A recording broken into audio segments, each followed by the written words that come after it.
صلی اللہ علی محمد صلی اللہ علیہ وسلم. اللہم صل علی محمد النبی الأمی وعلی آلہ وسلم تسلیما. اعوذ باللہ من الشیطان الرجیم. بسم اللہ الرحمن الرحیم والصلاة والسلام علی رسولہ الکریم. بخاری شریف باب المساجد. آج کا عنوان ہے تشبیک الاصابع فی المسجد وغیرہ. مسجد اور غیر مسجد میں انگلیوں میں تشبیک کرنا. تشبیک کرنا کیا ہوتا ہے کہ ایک ہاتھ کی انگلیاں دوسرے ہاتھ کی انگلیوں میں ڈالنا. اس بارے میں چونکہ اس طرح کی کچھ حدیث ہیں جس میں یہ آتا ہے کہ ایک ہاتھ کی انگلیاں دوسرے ہاتھ میں ڈال کے بیٹھنا اس طرح سے ناپسندیدہ ہے، لیکن ان حدیث سے ہمیں پتہ چلے گا کہ تشبیک کرنے کی اجازت ہے یا نہیں ہے. تو حدیث ہے 466 اور یہ حدیث جو ہے یہ روایت ہے. حدثنا حامد بن عمر عن بشر حدثنا عاصم حدثنا واقد عن نبیہ عن ابن عمر او ابن عمر، یعنی ابن عمر مراد ہے یا عبداللہ بن عمر ہے یا عبداللہ بن عمر بن علاس، دونوں میں سے کوئی ایک مراد ہے. شبک النبی صلی اللہ علیہ وسلم اصابعہ.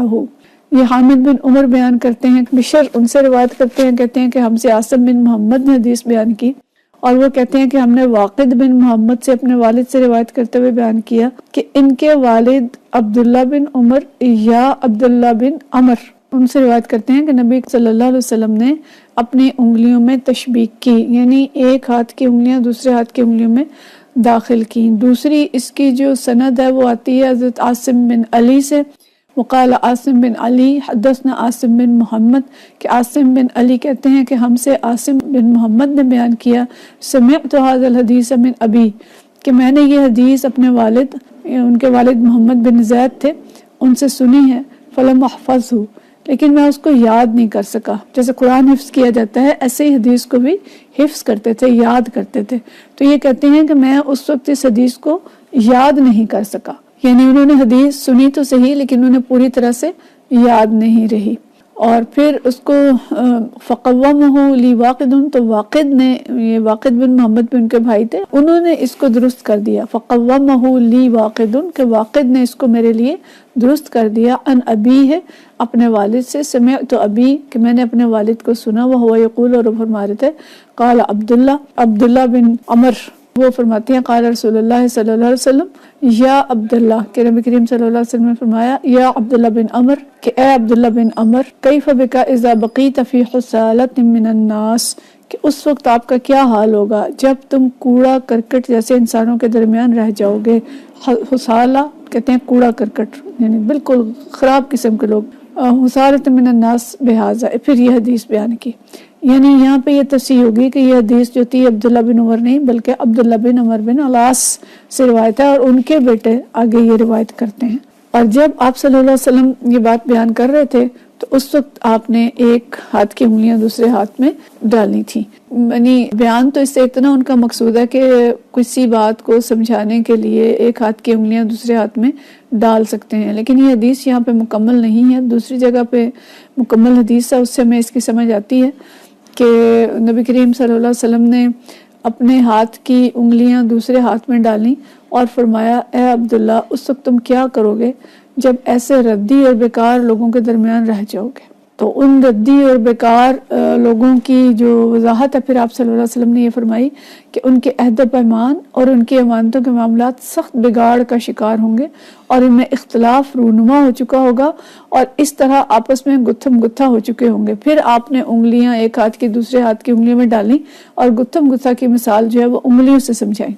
اس وضاحت کے ساتھ ایک ہاتھ کی انگلیاں دوسرے ہاتھ میں ڈال کر آپ صلی اللہ علیہ وسلم نے کی. تو مطلب یہ ہے کہ وضاحت کے لیے ایک ہاتھ کی انگلیاں دوسرے ہاتھ میں ڈالی جا سکتی ہیں. اس طرح کی تشبیک جو ہے وہ منع نہیں ہے، لیکن علماء نے اس کو ناپسند کیا ہے کہ نبی کریم صلی اللہ علیہ وسلم کی کچھ حدیث سے یہ پتہ چلتا ہے کہ بلا وجہ ایک ہاتھ کی انگلیاں دوسرے ہاتھ میں ڈالنا ناپسندیدہ ہے. اچھا، اب اسی چیز کے اگر ہم متن کی طرف آتے ہیں تو اسی کا اگلا حصہ آتا ہے کہ اس پر حضرت عبداللہ بن عمر رضی اللہ تعالیٰ عنہ نے عرض کیا کہ یا رسول اللہ صلی اللہ علیہ وسلم، ان حالات میں مجھے کیا کرنا چاہیے؟ تو آپ صلی اللہ علیہ وسلم نے فرمایا کہ تم معروف کو اختیار کرنا، منکر کو چھوڑ دینا، اور اپنی امت کے خواص کے دامن سے وابستہ رہنا، اور عوام الناس کے کردار سے الگ رہنا، یعنی خواص سے وابستہ رہنا اور عوام الناس سے الگ رہنا۔ تو اس حدیث کے مطابق اگر ہم دیکھیں تو بات تو انگلیوں میں انگلیاں ڈالنے کی ہے، لیکن جو مضمون ہے بڑا اہم ہے۔ عبداللہ بن عمر بن علاس رضی اللہ تعالیٰ عنہ کو نبی کریم صلی اللہ علیہ وسلم نے متنبہ کیا کہ ایک دور وہ آئے گا کہ جب لوگ ردی اور بیکار ہو جائیں گے، یعنی اخلاقی لحاظ سے لوگ بہت زیادہ زوال کا شکار ہو جائیں گے۔ اعلیٰ اخلاقی اقدار جب ان کے اندر نہیں رہیں تو اس کو کوڑا کرکٹ سے تعبیر کیا گیا۔ خسالہ کہتے ہیں کوڑا کرکٹ کو، یعنی انتہائی رذیل اور کمتر انسان۔ اور دیکھیں ان کے جو صفات بتائی گئی ہیں بہت زیادہ فکر مندی والی ہیں کہ وہ عہد و پیمان اور امانتوں کے معاملات میں سخت بگاڑ کا شکار ہوں گے۔ لیکن آج کے ہمارے معاشرے کا مسئلہ کیا ہے کہ عہد و پیمان کی بھی کوئی اہمیت نہیں ہے، اور امانت تو بالکل ہم کرپشن کا شکار ہو چکے ہیں۔ انفرادی معاملات ہو، اجتماعی ہو، تجارت کی بات ہو، جاب کی بات ہو، کسی بھی میدان میں ہم دیکھیں تو امانتوں کی حفاظت نہیں ہے۔ کوئی بھی اپنی ذمہ داریاں جو درست طریقے سے ادا نہیں کر رہا، خواہ وہ ڈاکٹر ہے، خواہ وہ ٹیچر ہے، وہ تاجر ہے، تو ہر معاملے میں امانت کے اندر خیانت ہو رہی ہے۔ اور حکمرانوں کی حالت تو سب سے زیادہ خراب ہے کہ جہاں جھوٹ بھی اور جھوٹے وعدے بھی، اور پھر جو امانت ان کے اوپر اللہ تعالیٰ نے حکومت کی ڈالی ہے، وہ ذمہ داری جو ڈالی ہے وہ بالکل پوری نہیں ہو رہی، اور اس میں بھی جو کرپشن اور بددیانتی ہو رہی ہے تو انتہا ہے جو ہم دیکھ رہے ہیں۔ تو اس کو نبی کریم صلی اللہ علیہ وسلم نے فرمایا کہ جو لوگ یہ سب کچھ کریں گے وہ کمتر اور ذلیل اور کوڑا کرکٹ کی طرح انسان ہوں گے۔ ہم پیچھے عہد اور ایمان کے بارے میں باب الایمان میں تفصیل سے پڑھ چکے ہیں کہ جب آپ صلی اللہ علیہ وسلم نے ان دونوں صفات کو ایمان کی علامتوں میں سے علامت قرار دیا، اور ایمان نہیں اور عہد نہیں، تو فرمایا کہ اگر عہد اور امانت کا پاس نہیں ہے تو پھر ایمان نہیں ہے اور دین نہیں ہے۔ تو امانت کا خیال رکھنا، عہد کو پورا کرنا ایمان کی علامتوں میں سے ایک علامت ہے۔ گویا اخلاق کی یہ کمزوریاں اور اخلاق کی یہ رذالت اور الاقدار کا ختم ہو جانا کمزور ایمان کی علامت۔ انسان کی قدر و قیمت کا معیار ایمان اور اخلاق سے طے ہوتا ہے۔ آج ہمارے معیار تو بدل گئے ہیں نا، ہم دولت اور اس کے معاشرے کے اندر ایک سٹیٹس اس کو دیتے ہیں جس کی دولت بڑی ہے یا عہدہ بڑا ہے یا دنیوی تعلیم جس نے زیادہ حاصل کی ہے۔ تو ہمیں یہ حدیث بتا رہی ہے کہ اصل معیار بلندی اور پستی کا جو ہے وہ ایمان ہے اور اخلاق ہے۔ اگر کسی کے پاس دولت نہیں ہے اور دنیوی لحاظ سے اس نے کوئی ڈگریاں نہیں لی ہوئی، لیکن اس کے اندر ایمان مضبوط ہے اور اس کے مطابق اس کا اخلاق جو وہ بہترین ہے، وہ عہد پورے کرتا ہے، امانتیں ادا کرتا ہے، لوگوں کے ساتھ اچھے طریقے سے پیش آتا ہے، تو وہ بہترین انسان ہے۔ اور اس کی بھی نسبت جو انسان دنیوی لحاظ سے چاہے کتنا بڑا ہمیں نظر آتا ہے لیکن اس کے اندر یہ صفات نہیں ہے تو وہ کوڑا کرکٹ کی طرح ہے اور وہ گھٹیا انسان ہے۔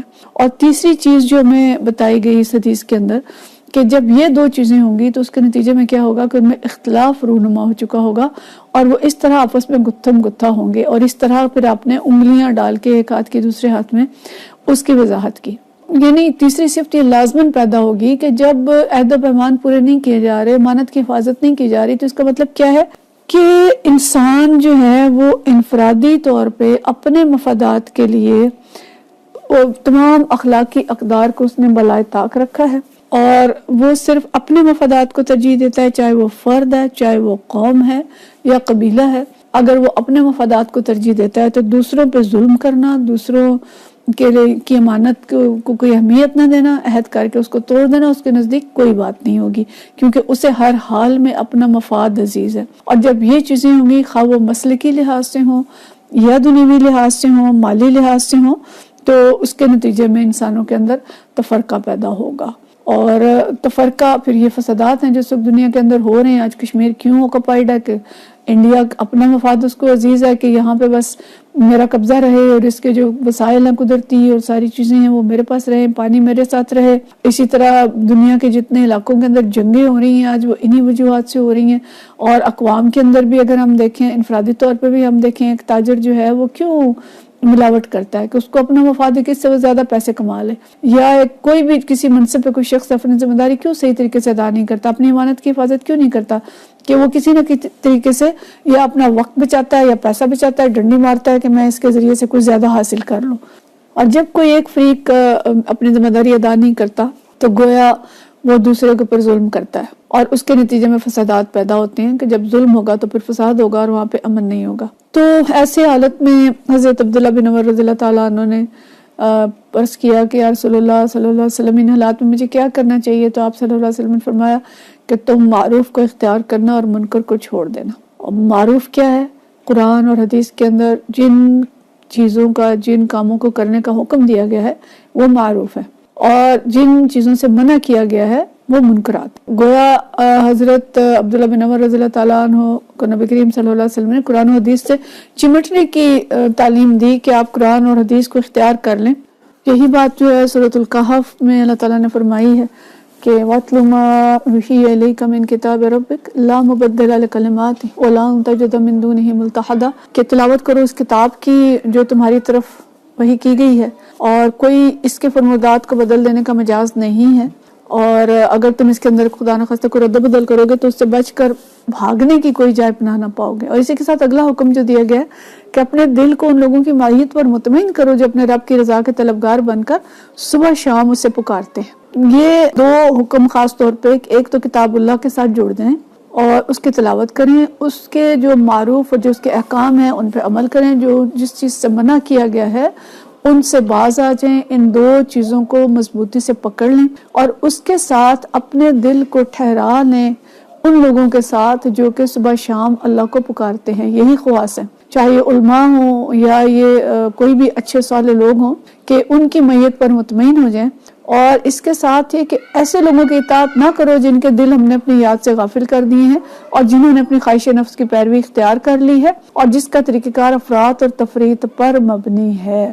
یہی بات اس حدیث کے اندر بھی ہے کہ جو ارذال ہیں، جو گھٹیا لوگ ہیں، ان کی پیروی نہ کریں، ان سے الگ ہو جائیں۔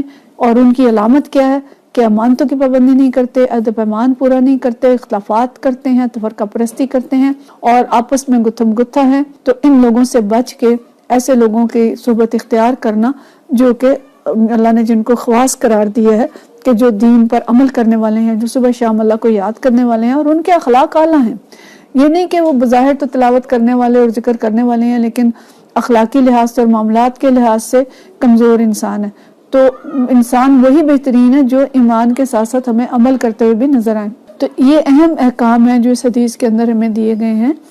بات تو اتنی تھی کہ انگلیوں کے اندر انگلیاں ڈالنی چاہیے یا نہیں، لیکن اس کے ذیل میں ہمیں جو بات پتہ چلتی ہے کہ ایک دور آئے گا اور یہی فتنہ دجالی کا دور ہے جو ہم اس وقت دیکھ بھی رہے ہیں، اور اس دور میں ہمیں قرآن اور حدیث کے ساتھ مضبوطی سے جڑ جانا ہے، امت کے اتحاد اور اتفاق کا خیال رکھنا ہے جو کہ اگلی حدیث میں تفصیل سے آئے گا، اور اس کے ساتھ ساتھ یہ کہ ایسے لوگوں کی صحبت اختیار کرنی ہے جو کہ صبح شام اللہ کو پکارنے والے ہوں۔ یہ خاص لوگ ہیں، یہ اللہ کے پیارے لوگ ہیں، اور جو خواہشات نفس کے پیروکار نہیں ہیں بلکہ قرآن اور حدیث کے پیروکار ہیں، ان کے اخلاق، ان کے معاملات بہترین ہیں، اور ان لوگوں سے دور رہنا ہے جو کہ کوڑا کرکٹ کی طرح ہے اور جو دنیا میں غرق ہو چکے ہیں اور جو اپنے مفاد کی خاطر ایمان اور اخلاقی اقدار کو پس پشت ڈال دیتے ہیں۔ وآخر دعوانا ان الحمدللہ رب صلی اللہ علی محمد صلی اللہ علیہ وسلم۔